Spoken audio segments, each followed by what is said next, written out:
Casper Ruud, man. Oh, he set himself up. He set himself up with a post-match interview, round number one, when he beat that uh, I don't know, like I think it was outside of top 100, semi-random American guy, no disrespect whatsoever, but wasn't nobody who was supposed to give him any trouble.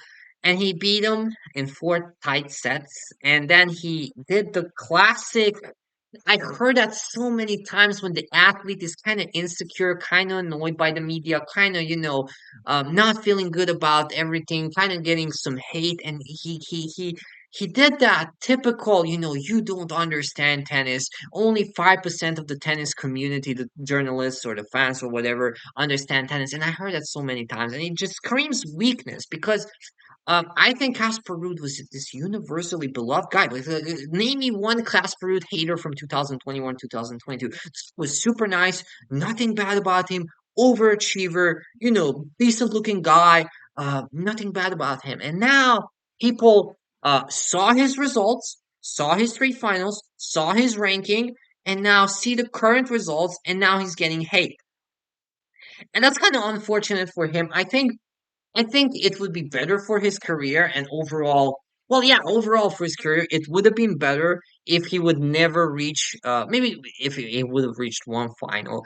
And it's really bad that he reached that number one, number two spot, and almost actually number one. Because here's the thing: who is the worst top two player in the past 20 years? It's like try to name the top two players for the past 20 years.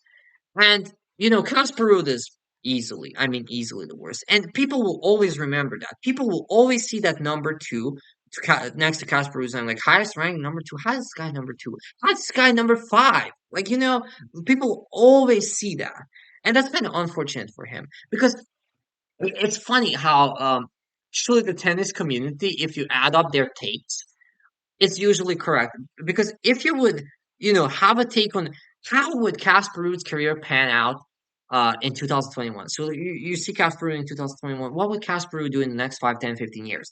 And most of us would say, okay, this guy, is going to maybe win a Masters on clay, most likely. Is going to win some 500s, going to win a lot of 250s. Kind of has a ceiling. He's going to be a top 10 player. Sometimes he's going to, most of the years, I think 60% of his good years, he's going to play in the season-ending tournament. He's going to be a top eight player. Maybe makes a semifinal in the Grand Slam. Maybe does this, if there's an opportunity, something like that. Blah blah blah. But you kind of understand. You kind of understand like everybody thought that Casper Ruud has the ceiling.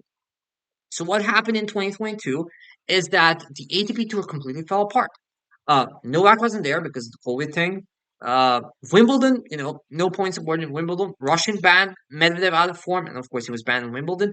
Zverev got injured, Nadal got injured, Berrettini got injured. Every good player basically disappeared. Like every guy from the top five had some sort of issue. So there was this giant void, besides Tsitsipas, of course.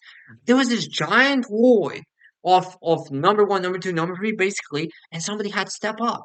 And Carlos Alcaraz stepped up. So it's even funny that Alcaraz pre-Wimbledon, especially after French Open and pre-Wimbledon, everybody was like, he did win that US Open, did become number one, but he's not the rightful number one. Like Novak is the guy. Like Novak was always the guy. He was the number one because Novak wasn't there. Like, he may be number two, but he's not number one.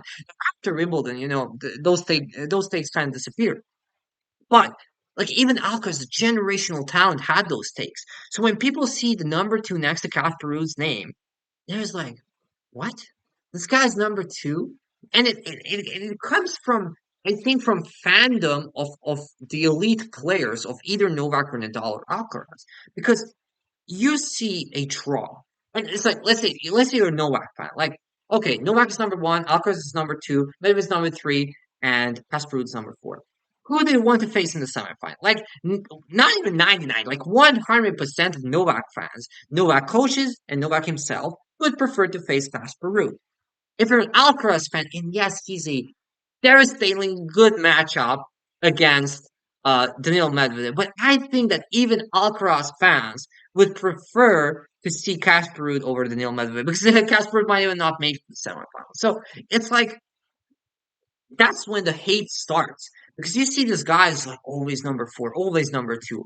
And then he always loses. You're a Nadal fan and you're watching the French Open final, you're watching Novak go for 23, and you pray to God that somebody beats him, like Stan Wawrinka, come come alive from the dead, just stand up from your grave. And this kind of sounded like Alexander Bublik in the round number one when he was like complaining about losing to these handicapped guys or whatever he said. But you pray to God as a Nadal fan that somebody does something, and then you see Casper Ruud losing three straight sets. You go back in 2022, you're a Novak fan, you're annoyed that Novak lost to Nadal in the quarters, you're annoyed that Wimbledon won't be you won't get points for Wimbledon. You are frustrated with the whole U.S. Open, with the whole Australian Open situation, and you pray to God that somebody stops Nadal.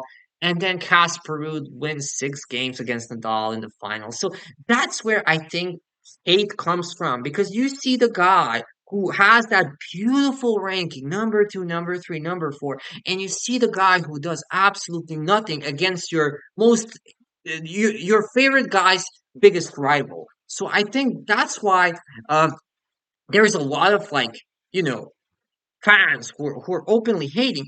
And also you always see the gap in the play. You always remember like 2000, I don't know, 14, and you always remember the Federer, Nadal, Djokovic, Murray, Wawrinka, Del Potro, whatever. And it's just like, yeah, Casper Ruud number two. I mean, he loses to every single one of these guys. So I think it was really nice from Casper Ruud. Uh, he had a really good season, but now he kind of pays the price for it. Now he's out of form, and he gets a lot of hate. I think he should just ignore it. I think he should just not use social media, and because that's what he's going to get.